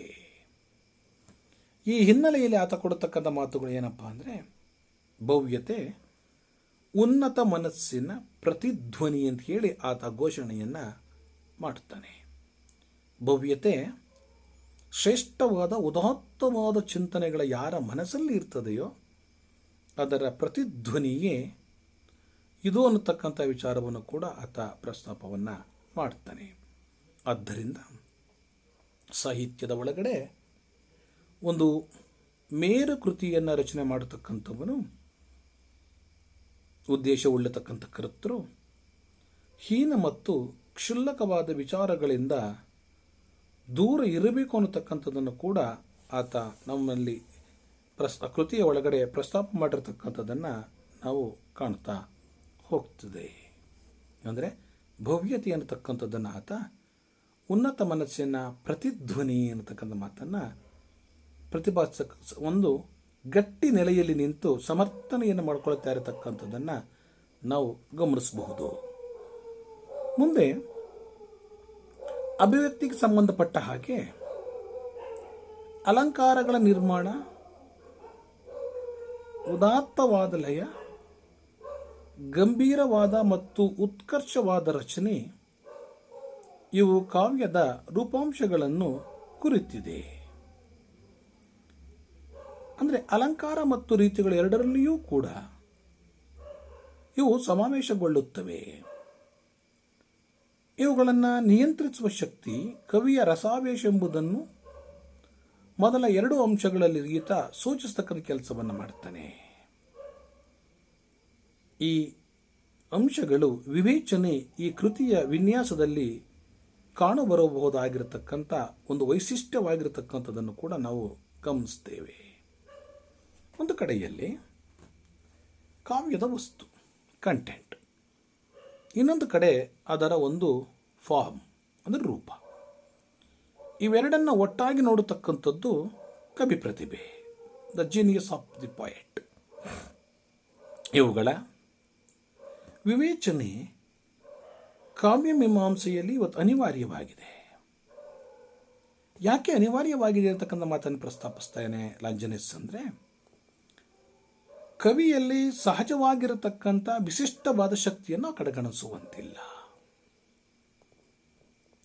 ಆದರೆ ಕವಿಯಲ್ಲಿ ಜನ್ಮದತ್ತವಾಗಿ ಸಹಜವಾಗಿ ಬಂದಿರತಕ್ಕಂಥ ಶಕ್ತಿಯನ್ನು ಕಡೆಗಣಿಸುವಂತಿಲ್ಲ. ಆದರೆ ಕವಿಯಲ್ಲಿ ಇರಬಹುದಾಗಿರತಕ್ಕಂಥ ಸಹಜವಾದ ಶಕ್ತಿ ಅಥವಾ ಪ್ರತಿಭೆಯಿಂದಲೇ ಜನ್ಮದತ್ತವಾಗಿ ಬಂದಿರತಕ್ಕಂತಹ ಪ್ರತಿಭೆ ಒಂದರಿಂದ ಒಂದು ಉತ್ತಮವಾಗಿರತಕ್ಕಂಥ ಕಾವ್ಯ ರಚನೆ ಆಗಲಿಕ್ಕೆ ಸಾಧ್ಯ ಇಲ್ಲ. ಅಲ್ಲ, ಕಾವ್ಯ ರಚನೆಗೆ ಪ್ರತಿಭೆ ಇರಬೇಕು ಅನ್ನತಕ್ಕಂಥದ್ದು ನಿಜ. ಆದರೆ ಕಾವ್ಯ ರಚನೆಗೆ ಪ್ರತಿಭೆ ಒಂದೇ ಸಾಕಾಗಲ್ಲ ಅನ್ನತಕ್ಕಂಥ ಮಾತನ್ನು ಕೂಡ ಪ್ರಸ್ತಾಪವನ್ನು ಮಾಡ್ತಾನೆ. ಅಂದರೆ ಸಹಜ ಶಕ್ತಿಯ ಜೊತೆಗೆ ಕವಿ ಪ್ರಯತ್ನಪೂರ್ವಕವಾಗಿ ಪಡೆದುಕೊಳ್ಳತಕ್ಕಂಥ ಕಲಾ ಕೌಶಲ್ಯವನ್ನು ಕೂಡ ನಾವು ಮರಿಬಾರದು ಅನ್ನತಕ್ಕಂಥದ್ದನ್ನು ಲಾಂಜನಸ್ ಪ್ರಸ್ತಾಪವನ್ನು ಮಾಡ್ತಾ ಹೋಗ್ತಾನೆ. ಹೊರಸಿನಲ್ಲಿಯೂ ಕೂಡ ಈ ಸಮಸ್ಯೆ ಇದೆ. ಅವೆರಡನ್ನೂ ಕೂಡ ಸಮನ್ವಯಗೊಳಿಸಿರತಕ್ಕಂಥ ಪ್ರತಿಭೆ ಮತ್ತು ಸತತ ಪ್ರಯತ್ನಪೂರ್ವಕವಾಗಿ ಪಡೆದುಕೊಂಡಿರತಕ್ಕಂಥ ಕೌಶಲ್ಯವೆರಡನ್ನೂ ಕೂಡ ಹೊರಸ್ ಸಮನ್ವಯಗೊಳಿಸಿದ್ದಿರತಕ್ಕಂಥದ್ದನ್ನು ನಾವು ಗಮನಿಸ್ತೀವಿ. ಏಕೆಂದರೆ ಪ್ರಕೃತಿ ಸಹಜವಾಗಿರತಕ್ಕಂಥ ಪ್ರತಿಭೆ, ಪ್ರಕೃತಿ ದತ್ತವಾಗಿ ಬಂದಿರತಕ್ಕಂಥದ್ದು ಅಥವಾ ಜನ್ಮದತ್ತವಾಗಿ ಬಂದಿರತಕ್ಕಂಥದ್ದು ಪ್ರತಿಭೆ. ಆದರೆ ಅನುಭವದ ಉತ್ಕರ್ಷ, ತಾತ್ವಿಕ ದರ್ಶನ, ಅಂತರ್ದೃಷ್ಟಿ ಇವೆಲ್ಲವೂ ಪ್ರತಿಭೆಗೆ ಸಹಜವಾಗಿ ಇರ್ತವೆ. ಇವು ಕಾವ್ಯದ ಚಿಂತನೆಯ ಅಂಶಗಳಾಗಿದ್ದಾವೆ. ಇವುಗಳನ್ನು ಅಭಿವ್ಯಕ್ತಪಡಿಸುವುದು ಕಲೆ. ಇದಕ್ಕೆ ವ್ಯುತ್ಪತ್ತಿ ಅಂದರೆ ಬಹುಮುಖಿ ಅಧ್ಯಯನಗಳ ಅಭ್ಯಾಸ ಅಗತ್ಯ. ಇದನ್ನ ಬಹಳ ಮುಖ್ಯವಾಗಿರ್ತಕ್ಕಂಥ ತಾತ್ವಿಕತೆ ಏನಪ್ಪ ಅಂದರೆ, ಒಂದು ಕಾವ್ಯದ ರಚನೆ ಆಗಬೇಕು ಅನ್ನೋದಾದರೆ ಪ್ರತಿಭೆ, ಅನುಭವ, ತಾತ್ವಿಕ ದರ್ಶನ, ಅಂತರ್ದೃಷ್ಟಿ ಇವೆಲ್ಲವೂ ಕೂಡ ಸಹಜವಾಗಿರತಕ್ಕಂಥ ಪ್ರಕ್ರಿಯೆಗಳೇ. ಇವೆಲ್ಲವೂ ಕೂಡ ಕಾವ್ಯದ ಚಿಂತನೆಯ ನೆಲೆಯಲ್ಲಿ ಬರತಕ್ಕಂಥವುಗಳಾಗಿದ್ದಾವೆ. ಆದರೆ ಇವುಗಳನ್ನು ಅಭಿವ್ಯಕ್ತಪಡಿಸತಕ್ಕಂಥದ್ದನ್ನು ಒಂದು ಕಲೆಯಂತೆ ಈಗಾಗಲೇ ನಾವು ಪ್ರಸ್ತಾಪವನ್ನು ಮಾಡಿದ್ದೀನಿ. ಇದಕ್ಕೆ ಉತ್ಪತ್ತಿ ಅಂತಕ್ಕಂಥ ಒಂದು ಮಾತನ್ನು ಹೇಳಿದ್ದೀನಿ. ಬಹುಮುಖಿ ಅಧ್ಯಯನಗಳು, ಅಭ್ಯಾಸಗಳ ಅಗತ್ಯ ಎಲ್ಲಿ ಇರುತ್ತದೆಯೋ ಅಲ್ಲಿ ಅಭಿವ್ಯಕ್ತಿಯ ತಂತ್ರ ಮಾತ್ರ ಸಿಕ್ಕಲಿಕ್ಕೆ ಸಾಧ್ಯ. ಬರೀ ಪ್ರತಿಭೆಯಿಂದಲೇ ಅಭಿವ್ಯಕ್ತಿಯ ತಂತ್ರ ಸಿದ್ಧಿಸುತ್ತಿನದನ್ನು ಈತ ಸಾರಾಸಗಟಾಗಿ ತಳ್ಳಿ ಹಾಕ್ತಾನೆ. ಪ್ರತಿಭೆಯ ಜೊತೆಗೆ ಬಹುಮುಖಿ ಚಿಂತನೆ, ಆಲೋಚನೆ, ಗ್ರಹಿಕೆಯ ನೋಟ ಮತ್ತು ಸತತ ಅಧ್ಯಯನಗಳು ಅಗತ್ಯ. ಇದರಿಂದ ಮಾತ್ರ ಈ ಅಭಿವ್ಯಕ್ತಿಯ ತಂತ್ರ ಸಿದ್ಧಿಸುತ್ತೆ. ಇದೇ ಕಾವ್ಯದ ರೂಪಾಂಶ. ಒಂದು ಕಡೆ ಪ್ರತಿಭೆ ಪ್ರಕೃತಿದತ್ತವಾಗಿರತಕ್ಕಂಥದ್ದು, ಅನುಭವ, ತಾತ್ವಿಕ ದರ್ಶನ, ಅಂತರ್ದೃಷ್ಟಿಯಿಂದ ಬರುವಂಥದ್ದು ಚಿಂತನೆಯ ಅಂಶ. ಬಹುಮುಖಿ ಅಧ್ಯಯನಗಳಿಂದ ಬರುವಂಥದ್ದು ರೂಪಾಂಶ. ಕಾವ್ಯ ಪೂರ್ಣಗೊಳ್ಳಬೇಕು ಅನ್ನೋದಾದರೆ ಈ ಚಿಂತನಾಂಶವೂ ಬೇಕು, ಈ ರೂಪಾಂಶಗಳೂ ಬೇಕು. ಅಂದರೆ ಇವೆರಡು ಪ್ರತಿಭೆ ಮತ್ತು ಪ್ರಯತ್ನಗಳು ಪರಸ್ಪರ ವಿರೋಧಿಗಳಲ್ಲ. ಇವೆರಡೂ ಕೂಡ ಪೂರಕವಾಗಿರತಕ್ಕಂಥವು, ಒಂದನ್ನು ಮತ್ತೊಂದು ಅವಲಂಬಿಸಿರುತ್ತದೆ. ಪ್ರತಿಭಾಶಕ್ತಿಯಿಂದ ಕವಿ ಭವ್ಯವಾದ ಭಾವನೆಗಳನ್ನು, ಮಹದ್ದರ್ಶನಗಳನ್ನು ಪಡಿತಾ ಹೋಗ್ತಾನೆ ಅಂತಕ್ಕಂಥದ್ದು ಈತನ ಒಂದು ಆಲೋಚನೆ. ಹಾಗೆ ಅವುಗಳನ್ನು ಅಭಿವ್ಯಕ್ತಿಸಬೇಕು ಅಂದರೆ ಈಗ ಮನಸ್ಸಿನೊಳಗೆ ಗ್ರಹಿಕೆ ಮಾಡಿಕೊಳ್ಳತಕ್ಕಂಥದ್ದು ಒಂದು, ಅದನ್ನು ಅಭಿವ್ಯಕ್ತಿಗೊಳಿಸುವುದು ಹೇಗಪ್ಪ ಅಂದರೆ ಕಲಾತ್ಮಕ ಪ್ರಯತ್ನಗಳನ್ನು ಕವಿ ಅವಲಂಬಿಸಬೇಕಾಗ್ತದೆ. ಏಕೆಂದರೆ ಸಹಜವಾದಂಥ ರೀತಿಯಲ್ಲಿ ಅಲಂಕಾರಗಳು ರೂಪುಗೊಳ್ಳುತ್ತವೆ. ಪ್ರಾಮಾಣಿಕವಾದ ಅನುಭವದಿಂದ ಭಾಷೆ ಉತ್ಕರ್ಷಗೊಳ್ಳುತ್ತದೆ. ಎಲ್ಲಿ ಭಾಷೆ ಉತ್ಕರ್ಷಗೊಳ್ಳುತ್ತದೆಯೋ ಅಲ್ಲಿ ಭವ್ಯತೆ ಕಂಡು ಬರ್ತಾ ಹೋಗ್ತದೆ. ಅದಕ್ಕೆ ಆತ ಅಲಂಕಾರಗಳು ಮತ್ತು ಭಾಷೆ ಉತ್ಕರ್ಷ ಅಂದರೆ ಅದು ಒಂದು ಭವ್ಯವಾದ ಶೈಲಿ ಅನ್ನತಕ್ಕಂಥದ್ದನ್ನು ಬಹಳ ದೀರ್ಘವಾಗಿ ವಿವೇಚನೆ ಮಾಡತಕ್ಕಂಥದ್ದನ್ನು ಲಾಂಜನೆಸ್ ಪ್ರಸ್ತಾಪಿಸ್ತಾನೆ. ಇಲ್ಲಿ ಅರಿಸ್ಟಾಟಲ್, ಹೊರೆಸ್ ಮೊದಲಾದ ವಿಮರ್ಶಕರಿಂದ, ಸಿಸಿರೋ, ಕ್ವಿಂಟಾಲಿಯನ್ ಮೊದಲಾದ ವಿದ್ವಾಂಸರಿಂದ ಅವುಗಳ ವಿವೇಚನೆ ನಡ್ಕೊಂಡು ಬಂದಿದೆ. ಈ ವಿವೇಚನೆ ಇವನ್ನು ಮೊದಲಿಂದ ಏನಂತ ಅಲ್ಲ. ಭಾಷಣ ಕಲೆಯ ಒಂದು ಅಂಗವಾಗಿ ಗ್ರೀಕ್ ವಿದ್ವಾಂಸರು ಶೈಲಿಯ ವೈವಿಧ್ಯಗಳನ್ನು ಗುರುತು ಮಾಡತಕ್ಕಂಥ ಕೆಲಸವನ್ನು ಕೂಡ ಮಾಡಿದ್ದಾರೆ. ಸಿಸಿರೋ ಇದಕ್ಕೆ ಸಂಬಂಧಪಟ್ಟ ಹಾಗೆ 3 ಬಗೆಯ ಶೈಲಿಗಳನ್ನು ಆತ ಪ್ರಸ್ತಾಪವನ್ನು ಮಾಡ್ತಾನೆ. ಅದರ ಮೊದಲನೇದೇನಪ್ಪ ಅಂದರೆ ಭಾಷಣ ಕಲೆಗೆ ಸಂಬಂಧಪಟ್ಟಂತಹ ಶೈಲಿಗಳಲ್ಲಿ ಮೊದಲನೇದೇನಪ್ಪ ಅಂದರೆ ಟು ಪ್ರೂವ್, ಲೋ ಸ್ಟೈಲ್ ಅಂತ ಕರೀತಾರೆ. ಅದೊಂದು ಸಾಮಾನ್ಯವಾದ ಶೈಲಿ. ಅಂದರೆ ತಾನು ಹೇಳಬೇಕಾದುದನ್ನು ಸಿದ್ಧಪಡಿಸಿ ಹೇಳುವ ಶೈಲಿಗೆ ಸಾಮಾನ್ಯವಾದ ಶೈಲಿ ಅಂತ ಕರೀತಾನೆ.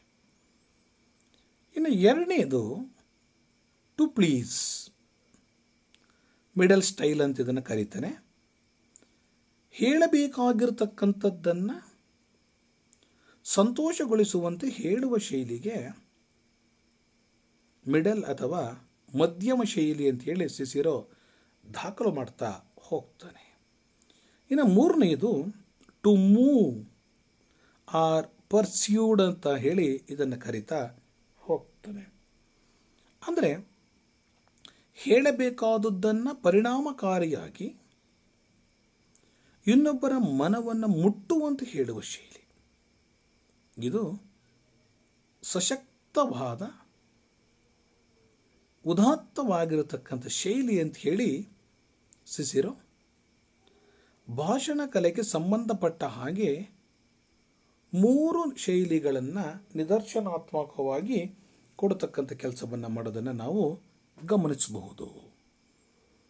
ಇಲ್ಲಿ ಈ ಮೂರು ಶೈಲಿಗಳನ್ನು ಹೇಗೆ ಅರ್ಥೈಸ್ಕೊಳ್ಳೋದಪ್ಪ ಅಂದರೆ, ಭಾಷಣ ಕಲೆಯ ಈ ಶೈಲಿಗೂ ತತ್ವಶಾಸ್ತ್ರ, ಇತಿಹಾಸ, ಕಾವ್ಯ ಮೊದಲಾದವುಗಳ ಶೈಲಿಗೂ ವ್ಯತ್ಯಾಸವಿದೆ ಎಂದು ಸಿಸಿರೋ ಅಚ್ಚುಕಟ್ಟಾಗಿ ದಾಖಲಿಸ್ತಾನೆ. ಆದರೆ ಭಾಷಣ ಕಲೆಯ ಶೈಲಿಗಳೇ ಕಾವ್ಯ ಶೈಲಿಗೂ ಅನ್ವಯವಾಗ್ತಾ ಬರ್ತವೆ. ಈ ಮೇಲೆ ಹೇಳಿದ ಮೂರು ಶೈಲಿಗಳನ್ನು ನಾವು ಮೂರು ರೀತಿಯ ಕಾವ್ಯಗಳಿಗೆ ಅರ್ಥೈಸಬಹುದು. ಅಂದರೆ ಲಘು ಕಾವ್ಯಗಳಿಗೆ, ಸಣ್ಣ ಪುಟ್ಟ ಕಾವ್ಯಗಳಿಗೆ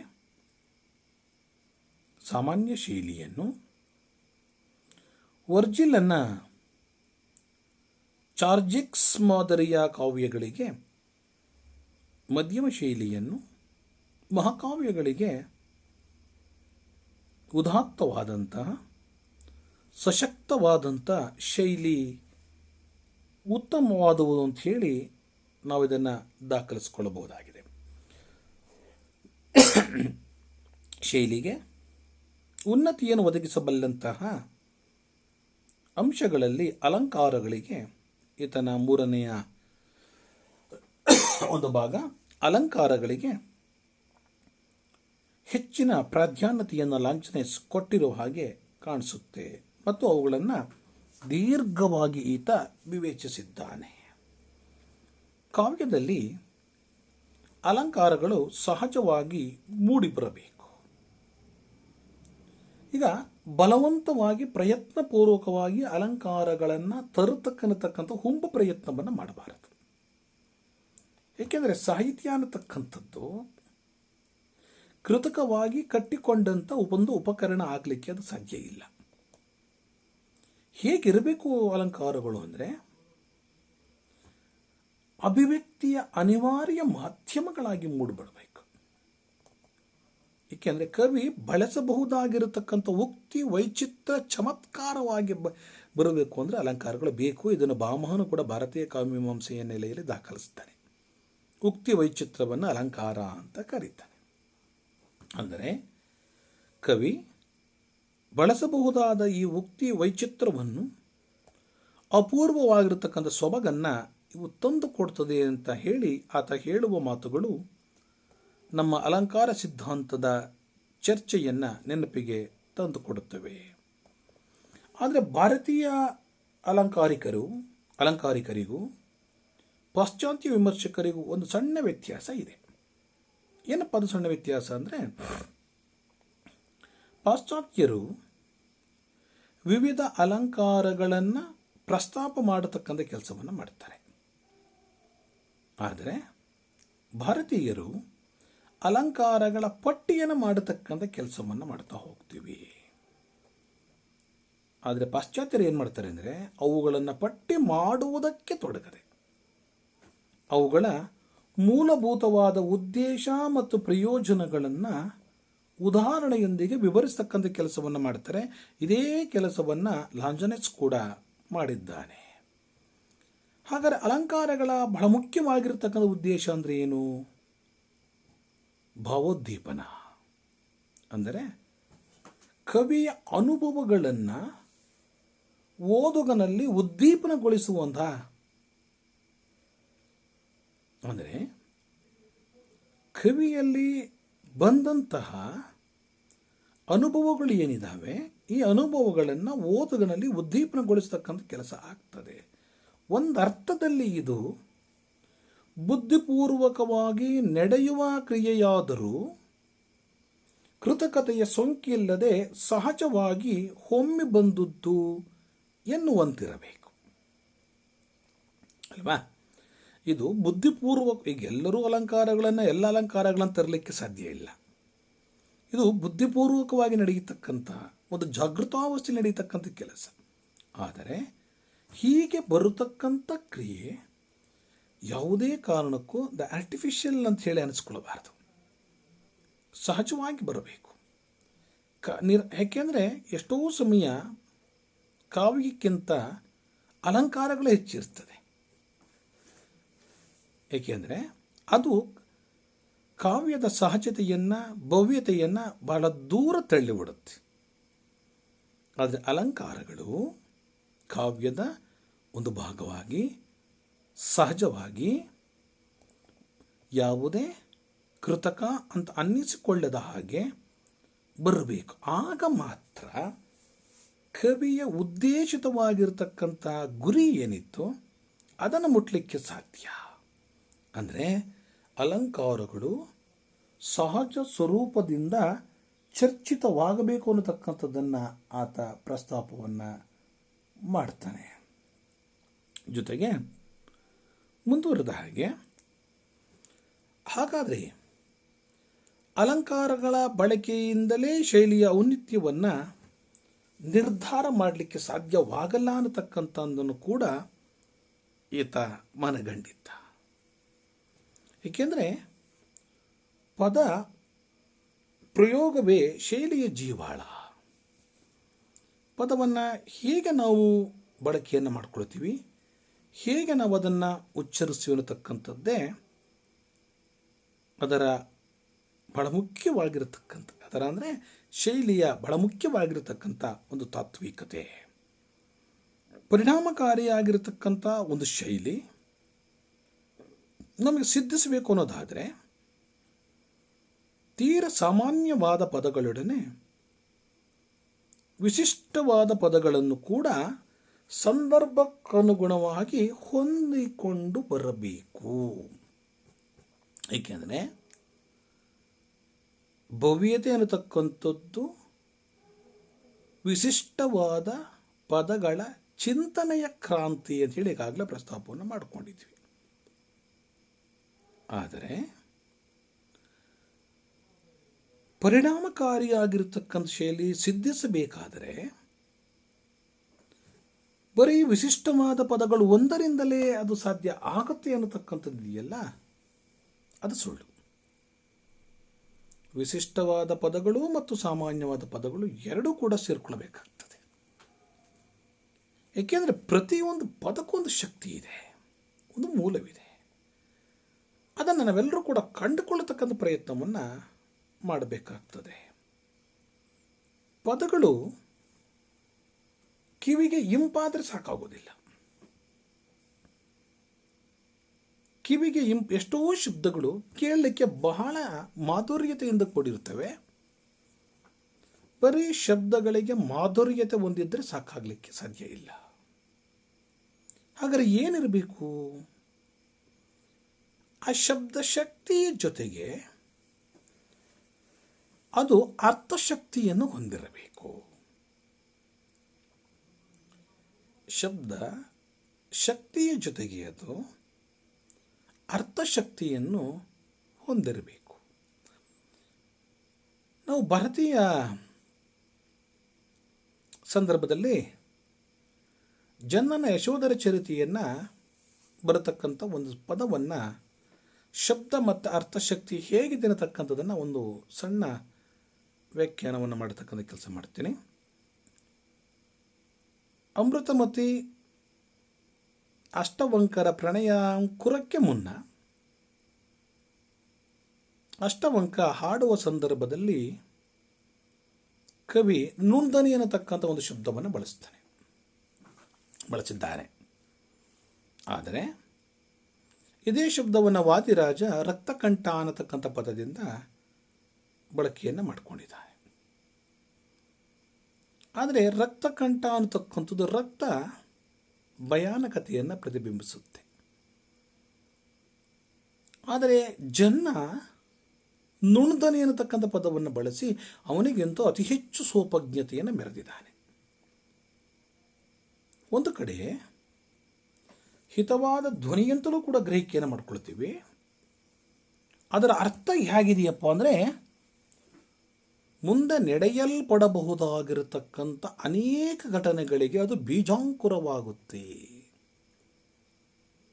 ಮುಂದೆ ನಡೆಯಲ್ಪಡಬಹುದಾಗಿರತಕ್ಕಂಥ ಅನೇಕ ಘಟನೆಗಳಿಗೆ ಅದು ಬೀಜಾಂಕುರವಾಗ್ತದೆ.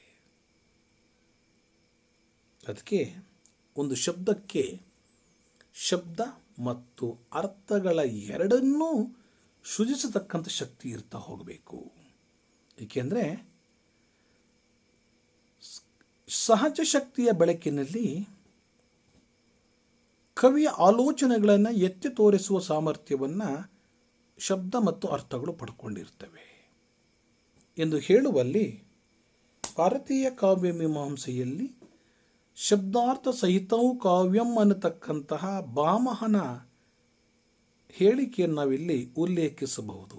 ಇದೇ ಅಭಿಪ್ರಾಯವನ್ನು ಲಾಂಜನೆಸ್ ಕೂಡ ಒಪ್ಪಿಕೊಂಡ ಹಾಗೆ ಕಾಣಿಸುತ್ತೆ. ಇನ್ನು ಭಾಷೆಯ ಬಳಕೆಯಲ್ಲಿ ಸರ್ವಸಾಧಾರಣವಾಗಿರತಕ್ಕಂಥ ಕೆಲವು ಅಭಿಪ್ರಾಯಗಳನ್ನು ಆತ ವ್ಯಕ್ತಪಡಿಸ್ತಾನೆ. ನಾವು ಮಾತನಾಡುವಾಗ ಮಾತುಗಳಲ್ಲಿ ಔಚಿತ್ಯವಿರಬೇಕು. ನಾವು ಏನನ್ನ ಹೇಳಬೇಕಾದ ವಿಚಾರಗಳಿದೆಯೋ ಅಂಶಗಳಿದೆಯೋ ಅದನ್ನು ಸ್ಪಷ್ಟವಾಗಿ ನಿರೂಪಿಸುವಂತಹ ಸಾಮರ್ಥ್ಯದ ಹೊರೆಗಲ್ಲು ಅಂದರೆ ಅದು ಔಚಿತ್ಯ ಅನ್ನತಕ್ಕಂಥ ಮಾತನ್ನು ಕೂಡ ಪ್ರಸ್ತಾಪವನ್ನು ಮಾಡ್ತಾನೆ. ಭಾಷೆ ಹೇಗೆ ಬಳಕೆಯನ್ನು ಮಾಡಿಕೊಳ್ಬೇಕು ಆತ ಹೇಳೋದು, ಸಾಮಾನ್ಯವಾಗಿರತಕ್ಕಂಥ ಅನುಭವಗಳಾದರೆ ಒಂದು ಸಾಮಾನ್ಯವಾದ ಭಾಷೆ ಸಾಕು. ಏನಾದ್ರು ಒಂದು ಗಂಭೀರವಾಗಿರತಕ್ಕಂಥ ವಿಚಾರಗಳಾದರೆ ಗಂಭೀರವಾದ ಭಾಷೆಗಳು ಬೇಕಾಗ್ತದೆ. ಏಕೆಂದರೆ ಗಂಭೀರವಾದ ವಿಷಯದ ಅಭಿವ್ಯಕ್ತಿಯ ಭಾಷೆಯೇ ಬೇರೆ, ಸಾಮಾನ್ಯವಾದ ಅನುಭವಕ್ಕೆ ನಾವು ಬಳಸಬಹುದಾಗಿರ್ತಕ್ಕಂಥ ಭಾಷೆಯೇ ಬೇರೆ. ಇವೆರಡು ಒಂದಕ್ಕೊಂದು ವಿರುದ್ಧವಾದರೆ ಅನೌಚಿತ್ಯವೇ ಹಾಸ್ಯಕ್ಕೆ ಬಂಡವಾಳ ಅನ್ನತಕ್ಕಂಥ ಭಾರತೀಯ ದಾರ್ಶನಿಕರ ಹೇಳಿಕೆಗಳನ್ನು ನಾವು ಇಲ್ಲೂ ಕೂಡ ಉಲ್ಲೇಖಿಸಬಹುದು. ಹೇಳಬೇಕಾಗಿರತಕ್ಕಂಥ ವಿಚಾರಗಳನ್ನು ಸ್ಪಷ್ಟವಾಗಿ ಹೇಳುವುದನ್ನು ಔಚಿತ್ಯ ಅಂತ ಕರೀತಾನೆ. ಏನಾರು ಒಂದು ವೇಳೆ ಗಂಭೀರ ಮತ್ತು ಲಘು ಮಾತುಗಳನ್ನು ಬಳಸುವಾಗ ಭಾಷೆಯಲ್ಲೂ ಕೂಡ ಹಾಗೆ ಇರಬೇಕು. ಏನಾರು ಒಂದು ವೇಳೆ ಅದಲು ಬದಲಾದರೆ ಹಾಸ್ಯಾಸ್ಪದವಾಗ್ತದೆ. ಇದೇ ಮಾತನ್ನು ಆತ ಅಲಂಕಾರಗಳಿಗೂ ಕೂಡ ಔಚಿತ್ಯ ಅನ್ವಯಿಸುತ್ತದೆ ಅನ್ನತಕ್ಕಂಥ ಮಾತನ್ನು ಕೂಡ ಈತ ದಾಖಲಿಸ್ತಾನೆ.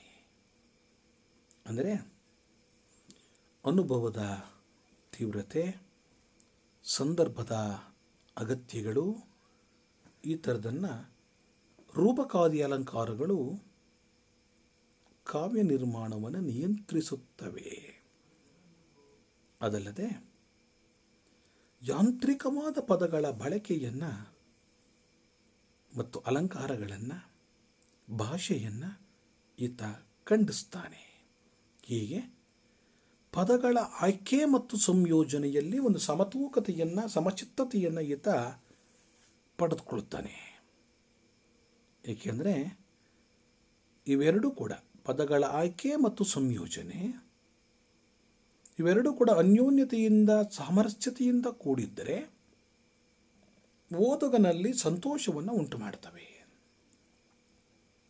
ಇಲ್ಲದೆ ಹೋದರೆ ಉದಾತ್ತವಾದ ಭಾವನೆಗಳನ್ನು ತಂದುಕೊಡುವಲ್ಲಿ ಶೈಲಿ ಸೋಲುತ್ತೆ. ಏನಾದರೂ ಒಂದು ವೇಳೆ ಅನ್ಯೋನ್ಯತೆಯನ್ನು ತಂದುಕೊಟ್ರೆ ಶೈಲಿ ಸಾರ್ಥಕತೆಯನ್ನು ಪಡೆದುಕೊಳ್ಳುತ್ತೆ ಅನ್ನತಕ್ಕಂಥದ್ದನ್ನು ಆತ ಸ್ಪಷ್ಟಪಡಿಸ್ತಾನೆ ಲಾಂಜನೆಸ್ಸನ ಪ್ರಬಂಧದ ಬಹಳ ಮುಖ್ಯವಾಗಿರತಕ್ಕಂಥ ಉದ್ದೇಶ ಏನಪ್ಪ ಅಂದರೆ ಸಮಕಾಲೀನ ಬರವಣಿಗೆಯ ಇತಿಮಿತಿಗಳನ್ನು ಅನುಲಕ್ಷಿಸಿ ಉದಾತ್ತತೆಗೆ ಅಡಿಪಾಯವಾಗಬಲ್ಲತಕ್ಕಂಥ ಅನೇಕ ಅಂಶಗಳನ್ನು ವಿವರಿಸ್ತಾ ಹೋಗ್ತಾನೆ. ಈ ಕೆಲಸವನ್ನು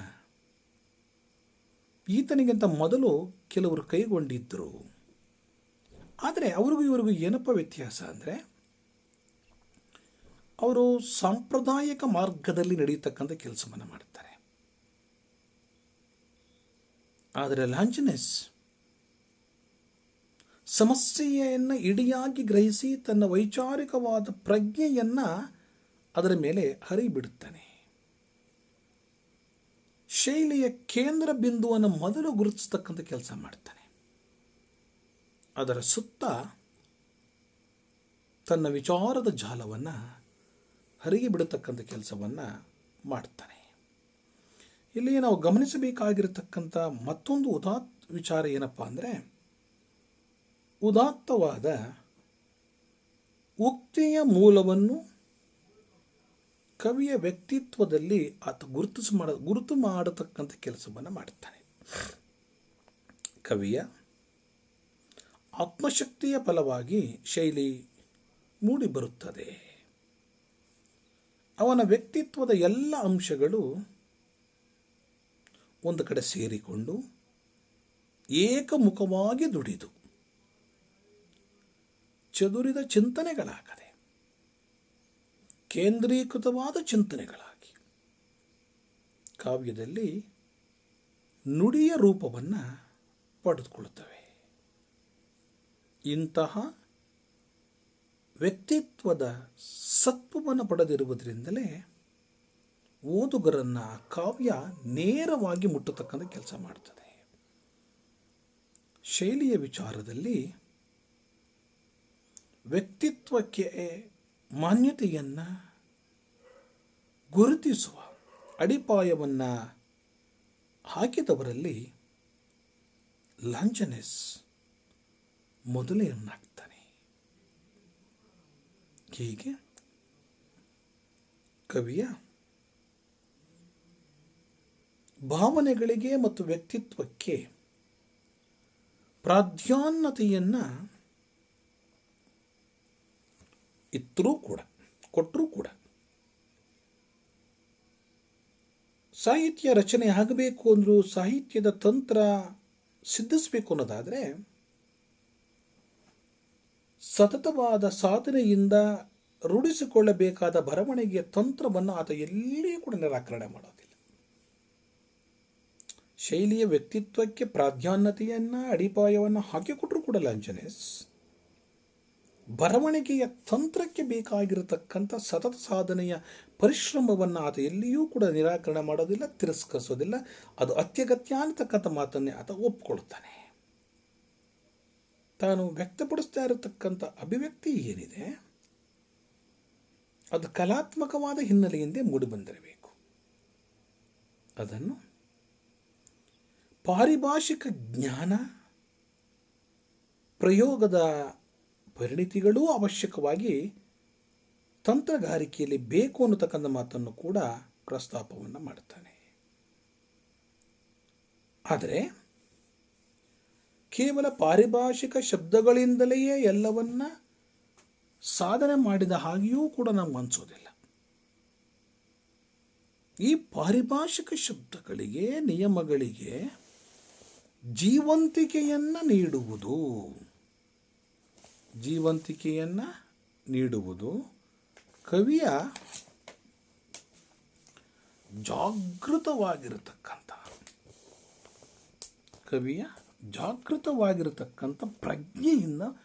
ಪ್ರಜ್ಞೆಯ ಮೂಲಕ ಅಂತರ್ದೃಷ್ಟಿ, ಆತ್ಮಚಿಂತನೆ, ಅದರ ಫಲವಾದ ಉನ್ನತವಾಗಿರತಕ್ಕಂತಹ ವ್ಯಕ್ತಿತ್ವ.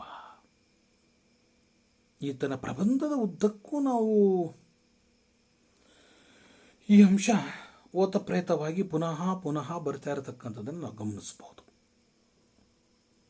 ಈ ಹಿನ್ನೆಲೆಯಲ್ಲಿ ಆತ ವಿಮರ್ಶೆಯ ಮಾನದಂಡಗಳನ್ನು ನಿರ್ಮಿಸತಕ್ಕಂಥ ಕೆಲಸವನ್ನು ಮಾಡಿದ್ದಾನೆ.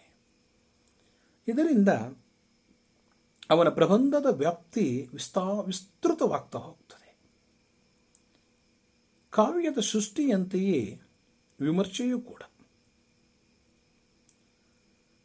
ಕಾವ್ಯ ರಚನೆ ಆಗಬೇಕು ಅನ್ನೋದ್ರೆ ಪರಿಣಿತವಾಗಿರತಕ್ಕಂಥ ಅನುಭವ ಹೇಗೆ ಬೇಕೋ ಹಾಗೆ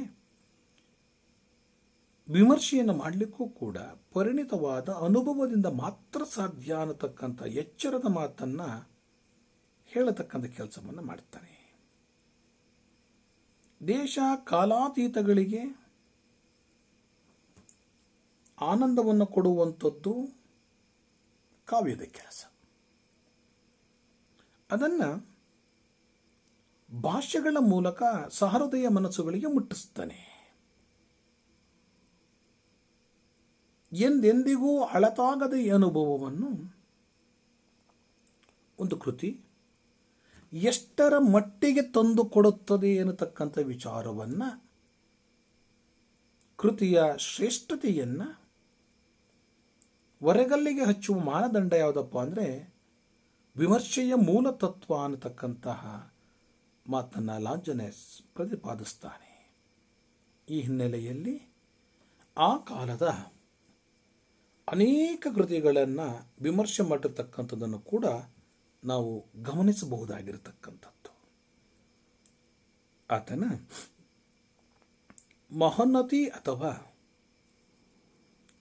ಭವ್ಯತೆಯ ವಿಶ್ಲೇಷಣೆ ಕೇವಲ ಶೈಲಿಯನ್ನು ಕುರಿತಾಗಿರತಕ್ಕಂಥದ್ದಲ್ಲ. ಅಂದರೆ ಇಡೀ ಸಾಹಿತ್ಯದ ಸ್ವರೂಪವನ್ನು ಕುರಿತಿರತಕ್ಕಂಥದ್ದು. ಆದ್ದರಿಂದ ಸಾಹಿತ್ಯದಲ್ಲಿ ಉನ್ನತವಾದುದು ಯಾವುದು ಅನ್ನತಕ್ಕಂಥ ಪ್ರಶ್ನೆಯನ್ನು ಕೂಡ ನಾವು ಹಾಕೊಳ್ಬೇಕಾಗ್ತದೆ. ಸಾಹಿತ್ಯ ರಚನೆ ಮಾಡತಕ್ಕಂತಹ ಕವಿಯ ಕೆಲಸ ಶ್ರೇಷ್ಠವೇ, ಕೃತಿಯ ಶ್ರೇಷ್ಠತೆಯನ್ನು ನಿಷ್ಕರ್ಷೆ ಮಾಡತಕ್ಕಂತಹ ವಿಮರ್ಶೆ ಶ್ರೇಷ್ಠವೇ ಅನ್ನತಕ್ಕಂಥ ಪ್ರಶ್ನೆಯನ್ನು ಹಾಕ್ಕೊಳ್ತಾನೆ, ಎದುರಿಸಬೇಕಾಗ್ತದೆ ಆತ. ಸಾಹಿತ್ಯದ ಗುಣ ನಿಷ್ಕರ್ಷೆಯ ವಿಧಾನಗಳನ್ನು ಪ್ರತಿಪಾದಿಸಬೇಕು ಅನ್ನೋ ತೀರ್ಮಾನಕ್ಕೆ ಬರ್ತಾನೆ. ಮಾನವನ ಸ್ವಭಾವ ಹೇಗಿರ್ತದಪ್ಪ ಅಂದರೆ, ಮೂಲಭೂತವಾದ ಬಯಕೆ ಸಹಜವಾಗಿರತಕ್ಕಂಥದ್ದು ಏನು ಅಂದರೆ, ಉನ್ನತವಾದುದರ ಹಿರಿದಾದರ ವಿಚಾರದಲ್ಲಿ ಆತ ಸಹಜವಾಗಿ ಆಕರ್ಷಿತನಾಗ್ತಾನೆ. ಕಾವ್ಯ ನಮ್ಮನ್ನು ಜಾಗೃತಗೊಳಿಸುತ್ತದೆ.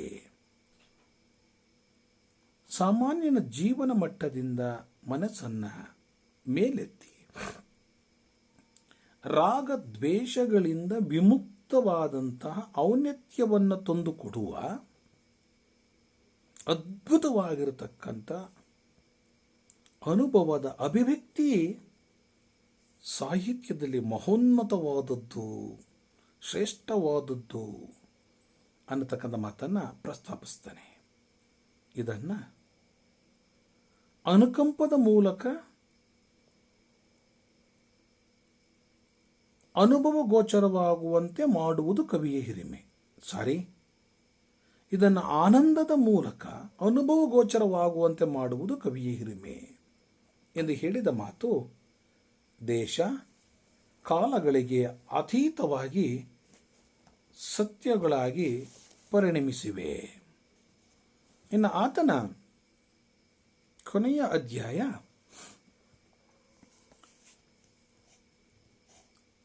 ಭವ್ಯತೆಯ 5ನೆಯ ಅಂಶಗಳಲ್ಲಿ ಕೊನೆಯದಾಗಿರತಕ್ಕಂಥದ್ದು ಉನ್ನತವಾಗಿರತಕ್ಕಂಥ ಸಂಯೋಜನೆ. ಈಗಾಗಲೇ ಚರ್ಚೆಯನ್ನು ಮಾಡಿದ್ದೀವಿ.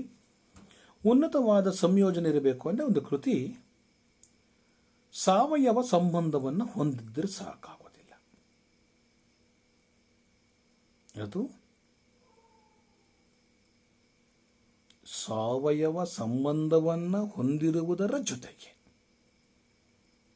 ಎಲ್ಲ ಕಾಲದಲ್ಲಿಯೂ ಕೂಡ ಓದುಗರಿಗೆ ಆನಂದವನ್ನು ನೀಡುವಂತಿದ್ದರೆ ಅದು ಭವ್ಯತೆ. ವಾಕ್ಯ ರಚನೆ ಬಗ್ಗೆ, ಛಂದೋಪ್ರಕಾರಗಳು, ಕವಿಯಲ್ಲಿರಬಹುದಾದ ಹೀನ ಕ್ಷುಲ್ಲಕ ವಿಚಾರಗಳು ಭವ್ಯತೆಗೆ ಹೇಗೆ ಮಾರಕವಾಗುತ್ತವೆ ಅಂತಕ್ಕಂಥ ಮಾತನ್ನು ಕೂಡ ಚರ್ಚೆಯನ್ನು ಈ ಭಾಗದಲ್ಲಿ ಮಾಡ್ತಾನೆ. ಭಾಷೆಯ ಸ್ತರ ಕೃತಿಯ ಘನತೆಯನ್ನು ಕೊಂದು ತರಬಾರದು ಅನ್ನೋದು ಕೂಡ ಆತ ಹೇಳ್ತಾನೆ. ಆತನ ಕೊನೆಯ 44ನೆಯ ಅಪೂರ್ಣವಾಗಿರತಕ್ಕಂಥ ಅಧ್ಯಾಯದಲ್ಲಿ ಭಾಷಣ ಕಲೆ ಮತ್ತು ಸಾಹಿತ್ಯ ಕ್ಷೇತ್ರಗಳಲ್ಲಿ ಭವ್ಯತೆ ಏಕೆ ಕಂಡು ಬರ್ತಿಲ್ಲ ಅನ್ನತಕ್ಕಂಥದ್ದನ್ನು ಪ್ರಸ್ತಾಪವನ್ನು ಮಾಡುತ್ತಾನೆ. ಅದಕ್ಕೆ ಈ ದುರವ್ಯವಸ್ಥೆಗೆ ಪ್ರಜಾತಂತ್ರ ವ್ಯವಸ್ಥೆಯ ನಾಶವೇ ಕಾರಣ ಅನ್ನತಕ್ಕಂಥ ಅನೇಕ ಚಿಂತಕರ ವಾದವನ್ನು ಈತ ಒಪ್ಕೊಳ್ಳಿಕ್ಕೆ ಸಿದ್ಧ ಇಲ್ಲ. ಅವನು ಹೇಳ್ತಾನೆ, ನಮ್ಮಂಥವರು ಸಂಪೂರ್ಣ ಸ್ವಾತಂತ್ರ್ಯಕ್ಕೆ ಅರ್ಹರಾದವರಲ್ಲ. ನಾವು ದಾಸರಾಗಿರುವುದೇ ಮೇಲು. ಯಾಕಪ್ಪ ಅಂದರೆ, ಸ್ವತಂತ್ರರಾದರೆ ಬಹುನಿನಿಂದ ಬಿಡಲ್ಪಟ್ಟ ಮೃಗಗಳಂತೆ ನಮ್ಮ ಸುತ್ತಮುತ್ತಲಿನ ಜನರ ಮೇಲೆ ನಾವು ಆಕ್ರಮಣ ನಡೆಸುತ್ತೇವೆ. ಆದ್ದರಿಂದ ನಾವು ದಾಸರಾಗಿರುವುದು ಲೇಸು ಅನ್ನತಕ್ಕಂಥ ಮಾತನ್ನು ಕೂಡ ಹೇಳ್ತಾನೆ. ಆದರೆ ಲಾಂಜನೆಸ್ಸನ ಅಭಿಪ್ರಾಯದಲ್ಲಿ ಸಮಕಾಲೀನ ಸಾಹಿತ್ಯದ ಸಾಂಸ್ಕೃತಿಕ ದುರವ್ಯವಸ್ಥೆಗೆ ಕಾರಣ ಏನಪ್ಪ ಅಂದರೆ, ಸಮಾಜದಲ್ಲಿ ಜನರಲ್ಲಿ ತುಂಬು ತುಳುಕ್ತಾ ಇರತಕ್ಕಂಥ ಧನದಾಹ ಮತ್ತು ಭೋಗಲಾಲಸೆ ಕಾರಣ. ಇವುಗಳನ್ನು ತೃಪ್ತಿಪಡಿಸಲು ನಡೆದಗೆಟ್ಟು ಭ್ರಷ್ಟಾಚಾರದಲ್ಲಿ ಮುಳುಗಿದ್ದಾರೆ. ಹಾಗಾಗಿ ಇಂತಹ ಭ್ರಷ್ಟ ಸಮಾಜದಲ್ಲಿ ನಾವು ಭವ್ಯತೆಯನ್ನು ಸೃಷ್ಟಿ ಮಾಡತಕ್ಕದ್ದು ಸಾಧ್ಯನೇ ಇಲ್ಲ ಅನ್ನತಕ್ಕಂಥ ತೀರ್ಮಾನಕ್ಕೆ ಆತ ಬಂದಿದ್ದಾನೆ. ಇಷ್ಟೆಲ್ಲ ಚಿಂತನೆಗಳನ್ನು ಆಲೋಚಿಸಿದ ಮೇಲೆ ಪ್ಲೇಟೋವಿನ ನೀತಿಯ ನಿಷ್ಠೆಯಾಗಲಿ, ಅರಿಸ್ಟಾಟಲನ ಭಾವ ಸಂಸ್ಕಾರಗಳನ್ನಾಗಲಿ ಈತ ಪ್ರಸ್ತಾಪಿಸದೇ ಇದ್ದರೂ ಕೂಡ ಪರೋಕ್ಷವಾಗಿ ಈತನ ಅಭಿಪ್ರಾಯದಲ್ಲಿ ಆ ಎಲ್ಲ ವಿಚಾರಗಳು ಬಂದು ಸೇರಿಕೊಂಡಿರ್ತಕ್ಕಂಥದ್ದನ್ನು ನಾವು ಗಮನಿಸಬಹುದು. ಒಂದು ಕೃತಿಯಿಂದ ಲಭಿಸುವುದು ಕೇವಲ ನೀತಿಯ ಬೋಧನೆಯಲ್ಲ, ಭಾವನೆಗಳ ಶೋಧನೆಯಲ್ಲ, ಅಲ್ಲಿ ವಿಚಾರಶೀಲತೆಯು ಸೇರಿಕೊಂಡ ಪರಿಣಾಮ ಅದರ ವ್ಯಾಪ್ತಿಯನ್ನು ವಿಸ್ತೃತಗೊಳಿಸುತ್ತೆ. ಅದರ ಸಮಗ್ರತೆ ಮತ್ತು ಸಂಕೀರ್ಣತೆಯನ್ನು ಲಾಂಜನೆಸ್ ಗುರುತಿಸಿದ್ದಾನೆ. ಹಾಗಾಗಿ ಈ ಅರ್ಥದಲ್ಲಿ ಅರಿಸ್ಟಾಟಲ್ನಿಗಿಂತ ಒಂದು ಹೆಜ್ಜೆ ಮುಂದೆ ಹೋಗಿದ್ದಾನೆ ಎನ್ನಬಹುದು. ಇಷ್ಟು ಲಾಂಜನೆಸ್ಸನ ಭವ್ಯತೆಯ ಪರಿಕಲ್ಪನೆಯ ಬಗ್ಗೆ ನನ್ನ ಗ್ರಹಿಕೆಯ ಇತಿಮಿತಿಯೊಳಗೆ ಸಿಕ್ಕಿದ ಕೆಲವೊಂದು ವಿಚಾರಗಳನ್ನು ನಿಮ್ಮೊಟ್ಟಿಗೆ ಹಂಚಿಕೊಳ್ಳತಕ್ಕಂಥ ಪ್ರಯತ್ನ ಮಾಡಿದ್ದೀನಿ. ನಮಸ್ಕಾರಗಳು.